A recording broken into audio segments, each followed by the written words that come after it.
e vinceremo.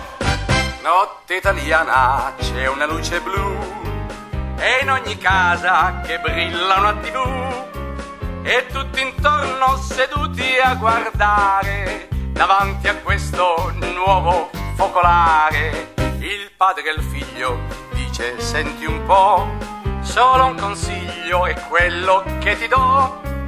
Tu nella vita comandi fino a quando c'hai stretto in mano il tuo telecomando.